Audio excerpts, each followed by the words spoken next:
नमस्कार दोस्तों, स्वागत है आपका जरधारी क्लासेस में। दोस्तों, आज हम चर्चा करने वाले हैं उत्तराखंड करंट अफेयर 11 जनवरी से लेकर 18 जनवरी।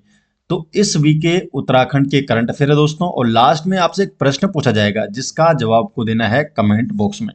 क्वेश्चन नंबर 1 है, नीति आयोग द्वारा जारी निर्यात तैयारी सूचकांक 2024 EP index export preparedness index 2024 में छोटे राज्यों की श्रेणी में किस राज्य ने शीर्ष स्थान प्राप्त किया है? तो छोटे राज्यों की श्रेणी में ईपीआई 2024 में किस राज्य ने शीर्ष स्थान प्राप्त किया है? तो सही जवाब इसका उत्तराखंड। उत्तराखंड छोटे राज्यों की श्रेणी में शीर्ष स्थान प्राप्त किया है। डिटेल जान लेते हैं। तो नीति आयोग द्वारा जारी ईपीआई 2024, इसमें छोटे राज्यों की जो श्रेणी है इसमें उत्तराखंड ने प्रथम स्थान प्राप्त किया है, और इसी श्रेणी में जम्मू और कश्मीर दूसरे स्थान पर और नागालैंड तीसरे स्थान पर रहे हैं। ईपीआई 2024 में उत्तराखंड ने 52.07 का स्कोर किया है, और इसी स्कोर के साथ छोटे राज्यों की श्रेणी में प्रथम स्थान प्राप्त किया है। अगर बात करें ओवरऑल रैंकिंग की, तो उत्तराखंड है 13वें स्थान पर। तो कुल मिलाकर ओवरऑल रैंक में 13वें स्थान पर है, लेकिन छोटे दो राज्यों की श्रेणी थे, बड़े राज्य और छोटे राज्य। बड़े राज्य की श्रेणी में महाराष्ट्र ने शीर्ष स्थान प्राप्त किया है, और छोटे राज्यों की श्रेणी में उत्तराखंड ने शीर्ष स्थान प्राप्त किया है। लेकिन ओवरऑल रैंक की बात करें तो उत्तराखंड ने 13वां स्थान प्राप्त किया है।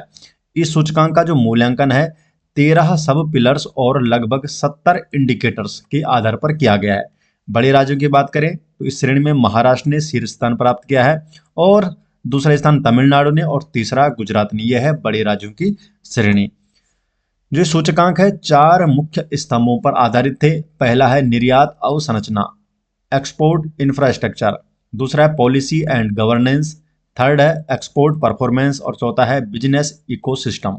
इस संस्करण में जो बिजनेस इकोसिस्टम है, तो इस स्तंभ को सर्वाधिक 40% का वेटेज दिया गया है, जबकि जो अन्य 3 है export infrastructure, policy and governance and export performance, इन सभी को 20-20% का वेटेज मिला है। इस सूचकांक का जो उद्देश्य है भारत को 2030 तक $1 ट्रिलियन के वस्तु निर्यात लक्ष्य तक पहुंचाना। क्वेश्चन नंबर 2, नीति आयोग के निर्यात तैयारी सूचकांक 2024 के अनुसार वित्तीय वर्ष 2023-24 में उत्तराखंड का कुल निर्यात कितना रहा? तो उत्तराखंड का जो ये ईपीआई 2024 है, ईपी इंडेक्स 2024, तो इसमें उत्तराखंड का कुल निर्यात कितना रहा होगा? तो सही जवाब है 15,062 करोड़ रुपया। तो सी ऑप्शन सही जवाब। 15,062 करोड़ रुपए का उत्तराखंड का कुल निर्यात रहा है। तो वित्तीय वर्ष 2023-24 में उत्तराखंड का कुल निर्यात 15,062 करोड़ रुपए रहा है, जिसमें 1.1% की वार्षिक वृद्धि दर्ज की गई है। देहरादून मुख्य रूप से फार्मास्यूटिकल और फूड प्रोसेसिंग का केंद्र है, जबकि हरिद्वार फार्मा, एफएमसीजी और ऑटोमोबाइल का केंद्र रहा है, इस रिपोर्ट के अनुसार। नेक्स्ट क्वेश्चन है, क्वेश्चन नंबर है 3, राष्ट्रीय millets mission, national millets mission के तहत जो मंडवा है, अर्थात जो रागी, मंडवा रागी या फिंगर मिलेट, इसकी खरीद में उत्तराखंड का कौन सा जनपद पूरे राज्य में प्रथम स्थान पर रहा है? तो जो राष्ट्रीय मिलेट मिशन है, तो इसके तहत जो मंडवा खरीद में उत्तराखंड का, तो उत्तराखंड का चमोली जनपद पूरे राज्य में प्रथम स्थान पर रहा है। तो ये राज्य के अंदर की बात है, चमोली प्रथम स्थान पर रहा है। तो राष्ट्रीय मिलेट मिशन, इसके अंतर्गत मंडवा रागी खरीद में चमोली जनपद ने पूरे उत्तराखंड में प्रथम स्थान प्राप्त किया है। राज्य में कुल 4,500 मीट्रिक टन मंडवा खरीद का लक्ष्य रखा गया था, जिसमें से अकेले चमोली जनपद से 1,503 मीट्रिक टन की रिकॉर्ड दर्ज की गई है। लेकिन ये खरीद अभियान अभी जनवरी 2026 तक जारी रहेगा, तो अभी आंकड़े बढ़ेंगे। लेकिन अभी तक की बात करें तो चमोली जनपद ने प्रथम स्थान पर चमोली जनपद रहा है।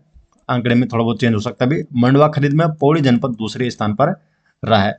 दोस्तों, आपको एक महत्वपूर्ण जानकारी बता दूं, जो ये सभी नोट्स है दोस्तों, ये आपको मिल जाएंगे हमारे एप्लीकेशन में। यहाँ पर आप प्ले स्टोर पे सर्च कर सकते हैं उत्तराखंड जनरल नॉलेज या जरधारी क्लासेस। तो फर्स्ट में आपको ये एप्लीकेशन मिल जाएगा, और आप इस एप्लीकेशन को डाउनलोड कर लीजिए। यहाँ पर जरधारी क्लासेस के सभी नोट्स आपको देखने को मिल जाएंगे। अगर आप जरधारी क्लासेस के ई बुक नोट्स आते हैं तो उसका लिंक आपको डिस्क्रिप्शन में मिल जाएगा, या आप डायरेक्टली गूगल पर भी सर्च कर सकते हैं jardhari-classes.in, और आप हमारे ई बुक स्टोर पर पहुंच जाएंगे, जहां पर जरधारी क्लासेस के आपको ई बुक नोट्स देखने को मिल जाएंगे, हिंदी एडिशन में भी और इंग्लिश एडिशन में भी देखने को मिल जाएंगे। यहाँ पर आप देख सकते हैं इंग्लिश की ई बुक है और हिंदी सेपरेट है अलग अलग, तो आप इनमें से जो भी बुक आपको चाहिए होती है तो आप यहाँ से ये बुक भी ले सकते हैं। क्वेश्चन की तरफ बढ़ते हैं दोस्तों। क्वेश्चन नंबर है 4, उत्तराखंड पर्यटन विभाग द्वारा पैन इंडिया रोड शो अभियान की शुरुआत कहाँ से की गई? तो उत्तराखंड पर्यटन विभाग ने पैन इंडिया रोड शो, इसकी शुरुआत की है नई दिल्ली से, तो बी ऑप्शन सही जवाब है। तो नई दिल्ली से इसकी शुरुआत की गई है। तो उत्तराखंड पर्यटन विभाग ने पैन इंडिया रोड शो की शुरुआत नई दिल्ली से की। इस अभियान की शुरुआत प्रदेश के पर्यटन एवं संस्कृति मंत्री सतपाल महाराज ने की है। इस पहल का मुख्य उद्देश्य है उत्तराखंड को 365 दिवसीय पर्यटन गंतव्य के रूप में स्थापित करना। क्वेश्चन नंबर 5, हाल ही में उत्तराखंड के किस शहर में national Paralympic power lifting championship का आयोजन किया गया? तो national Paralympic power lifting championship का आयोजन उत्तराखंड के किस शहर में किया गया है? तो रुड़की में। तो सी ऑप्शन सही जवाब है, रुड़की में। तो national Paralympic power lifting championship का जो आयोजन है रुड़की स्थित कौर यूनिवर्सिटी में किया गया, और मुख्यमंत्री पुष्कर सिंह धामी ने वर्चुअल माध्यम से इस प्रतियोगिता का शुभारंभ किया। नेक्स्ट क्वेश्चन है, विश्व हिंदी दिवस विश्व हिंदी दिवस 10 जनवरी को मनाया जाता है। तो 10 जनवरी 2026 विश्व हिंदी दिवस के अवसर पर मॉरिशस में उत्तराखंड की किस साहित्यकार को विश्व हिंदी गौरव सम्मान 2026 से सम्मानित किया गया? तो उत्तराखंड के किस साहित्यकार को मॉरिशस में विश्व हिंदी गौरव सम्मान 2026 से सम्मानित किया गया है?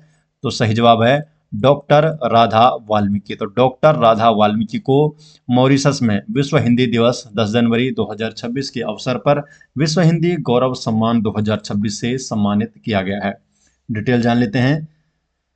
तो उत्तराखंड की वरिष्ठ साहित्यकार व समाज सेविका डॉक्टर राधा वाल्मीकि, इन्हें विश्व हिंदी गौरव सम्मान 2026 से सम्मानित किया गया है। ये सम्मान उन्हें विश्व हिंदी सचिवालय मॉरिशस द्वारा 10 जनवरी 2026 को प्रदान किया गया। उन्हें मॉरिशस के शिक्षा एवं मानव संसाधन मंत्री महेंद्र गंगा प्रसाद द्वारा विश्व हिंदी सेतु सम्मान 2026 भी प्रदान किया गया है। डॉक्टर राधा वाल्मीकि ने सम्मेलन में भारतीय संस्कृति और आधुनिक भारत नामक काव्य रचना प्रस्तुत की। तो इनके द्वारा जो काव्य रचना प्रस्तुत की गई है भारतीय संस्कृति और आधुनिक भारत। क्वेश्चन नंबर 7, हाल ही में जयपुर में आयोजित जूनियर मिस इंडिया 2026 प्रतियोगिता में उत्तराखंड के टनकपुर की किस किशोरी ने खिताब जीता है? तो जयपुर में आयोजित की गई थी जूनियर मिस इंडिया 2026 प्रतियोगिता। इसमें से उत्तराखंड से पलक जोशी, तो पलक जोशी ने जूनियर मिस इंडिया 2026 प्रतियोगिता का खिताब जीता है। तो बी ऑप्शन सही जवाब है। तो जयपुर में आयोजित जूनियर मिस इंडिया 2026 प्रतियोगिता में टनकपुर कहाँ है? चंपावत में। तो टनकपुर की 15 वर्षीय पलक जोशी ने खिताब अपने नाम किया है। उन्होंने विशेष रूप से junior miss India beautiful smile 2026, तो इस श्रेणी में इन्होंने जीत हासिल की है। क्वेश्चन नंबर 8, उत्तराखंड सरकार द्वारा लागू नई homestay and bed and breakfast registration rule 2026। तो homestay and bed and breakfast registration rule 2026, इसके तहत होमस्टे योजना का लाभ किसे मिलेगा?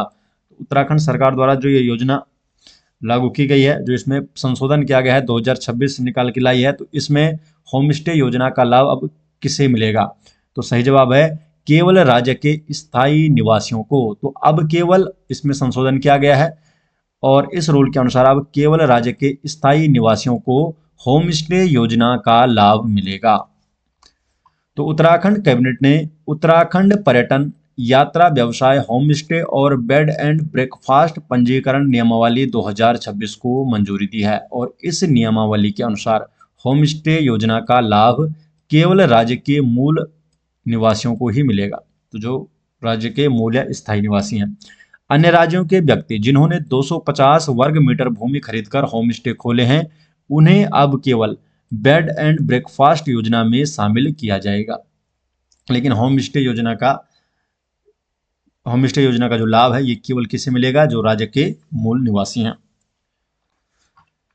क्वेश्चन नंबर 9, उत्तराखंड सरकार ने बागवानी मिशन की एंटी हेल नेट स्कीम के तहत अब कुल कितनी सब्सिडी देने का निर्णय लिया है? उत्तराखंड सरकार ने जो बागवानी मिशन की जो एंटी हेल नेट स्कीम, जो ओलावृष्टि रोधी जाल होते हैं, इसके तहत टोटल अब 75% सब्सिडी देने का निर्णय लिया है। तो सी ऑप्शन सही जवाब है। डिटेल जान लेते हैं। तो उत्तराखंड सरकार ने एंटी हेल नेट ओलावृष्टि रोधी जाल, इसमें 25% अतिरिक्त सब्सिडी देने का निर्णय लिया है।